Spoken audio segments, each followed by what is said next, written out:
Alexandre Dubé. Aussi véridique et authentique que son information. Il y aurait une entente sur la table entre le Canada et les États-Unis. Maintenant, que contient-elle? C'est ça là, qui reste à être déterminé. On a quand même certaines informations qu'on a grappillées à gauche et à droite, notamment Bloomberg, qui avance que les droits de douane sur l'acier, sur l'aluminium passeraient de 50% à 25%. L'agence de presse Reuters avance que les tarifs sur les voitures, eux, passeraient de 25 à 15%. Maintenant, ça peut bouger encore. On sait que Mark Carney a eu une rencontre virtuelle avec les premiers ministres des provinces, a demandé certains gestes à poser, entre autres le retour de l'alcool américain sur les tablettes. Maintenant, bien des choses peuvent se produire avant l'échéance dans la nuit de vendredi à samedi. Portons notre regard d'abord sur l'industrie automobile avec Charles Bernard, économiste en chef à la Corporation des associations de détaillants automobiles. Bonjour, Monsieur Bernard. Bonjour, Alexandre. Bon, alors, des tarifs de 25% qui passeraient à 15% pour votre industrie. Comment vous voyez ça?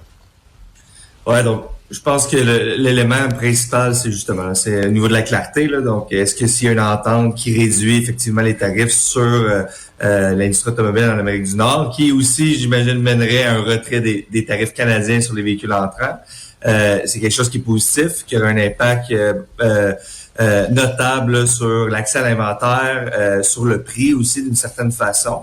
La question, vous l'avez bien mentionné, c'est que beaucoup de choses peuvent changer. Le nombre de fois qu'il y a eu des annonces ou des victoires qui ont été annoncées par le président américain et que suite à d'autres nouvelles, il a changé de fusil d'épaule. Donc, elle est là l'inquiétude. Mais je pense que s'il y a une discussion qui résulterait potentiellement à une réduction des tarifs sur l'industrie américaine, l'industrie automobile nord-américaine, je pense que c'est gagnant, puis c'est un pas dans la bonne direction. Ben, jusqu'à maintenant, quels étaient les impacts de ces mesures tarifaires des Américains sur votre industrie, là? Oui, ils sont majeurs.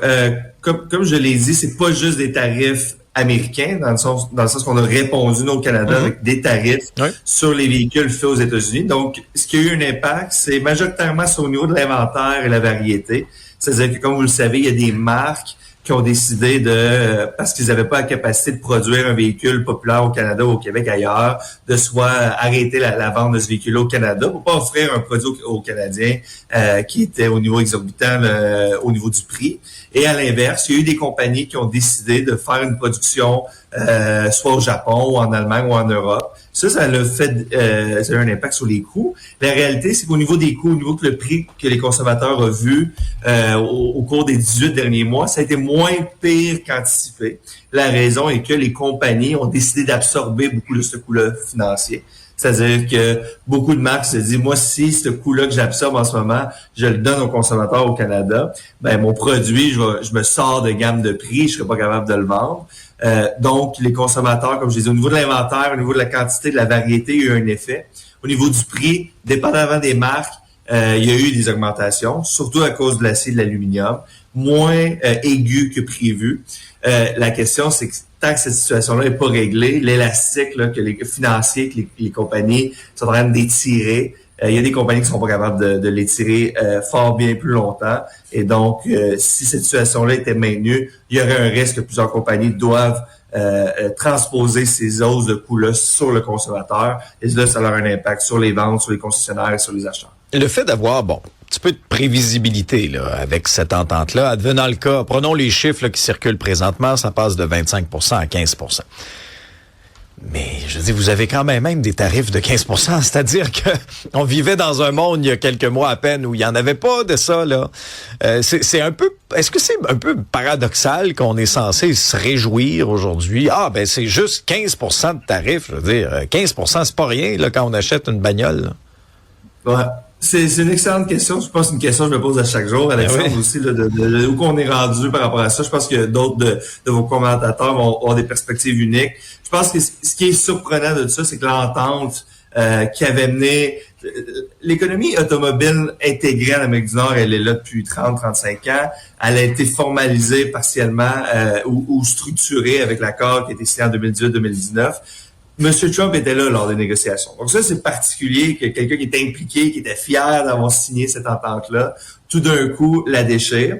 l'élément que je me dis où je reviens à ce que vous dites par rapport à est-ce qu'on accepte une situation qui est tarifée alors qu'il y a même pas 22 mois, on était dans une situation normale, c'est un peu ce que le premier ministre a dit à Davos, c'est que c'est une nouvelle réalité. Il faut avoir un regard honnête et pragmatique sur la nouvelle réalité mondiale, sur les courants idéologiques qui motivent les voteurs.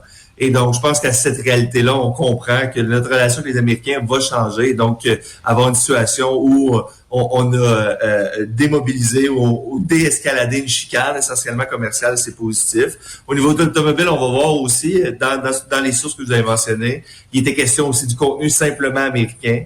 Donc, si c'est 15% du contenu américain sur un véhicule, ça peut aussi réduire le prix. Donc, on verra, mais c'est un changement de paradigme majeur pour l'industrie automobile. Un qui va faire mal parce que l'industrie automobile est une industrie qui est hautement intégrée en Amérique du Nord, du Québec jusqu'au Mexique. Donc, de transformer ça va avoir un impact sur l'industrie, les travailleurs, les concessionnaires, les consommateurs. Mais est-ce qu'on peut au moins réduire ces effets-là? Je pense que c'est l'objectif de tout le monde. Est-ce qu'il y a des solutions que vous pouvez mettre en place, peu importe ce qui arrive pour la suite des choses? Ouais, c'est une bonne question. On avait créé avec l'association dans la dernière année un plan de compétitivité nationale, c'est-à-dire est-ce qu'il y a des éléments que le Canada peut identifier, des piliers ou des leviers qu'on pouvait mettre en place pour réduire l'impact sur les concessionnaires et les consommateurs. Le retrait qui a été fait au fédéral des mandats sur les véhicules électriques, c'est un bel exemple. Les mandats de vente de véhicules électriques mettaient de la pression énorme sur les compagnies, alors que niveau pression, leur assiette est assez pleine. Et donc, le retrait de tout ça, ça a été bien reçu. Le problème, c'est que deux de nos grosses provinces, là, au Québec et en Colombie-Britannique, on a encore des mandats assez agressifs. Même si Mme Fréchette avait promis là, de faire un arrêt, l'arrêt a duré quelques semaines, a été rajouté là, un nouveau mandat adapté, mais quand même encore très agressif. Le point reste le même, c'est que ça a des coûts majeurs pour des augmentations en adoption de véhicules électriques qui sont marginales. L'adoption de véhicules électriques va se faire naturellement. Donc, nous, on a critiqué ça. Et aussi, il y a des éléments, par exemple, des compagnies européennes là, de luxe, qu'on pense à BMW, compagnies allemandes, font beaucoup de production aux États-Unis. Donc, eux n'ont pas la capacité de produire ailleurs. Leurs produits ont été affectés quand même de beaucoup par les tarifs. Mais il y a une taxe de luxe au Canada sur ces véhicules-là. Et par exemple, sur les pick-up d'au-dessus de 100 000, la taxe de luxe commence à 100 000.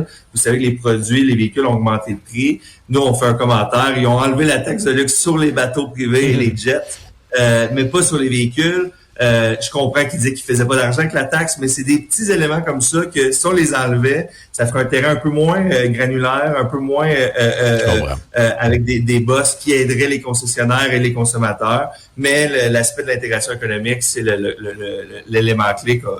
Espérons-le, on a une conclusion dans les prochains jours. Charles Bernard, économiste en chef à la Corporation des associations de détaillants automobiles. Merci pour votre point de vue là-dessus.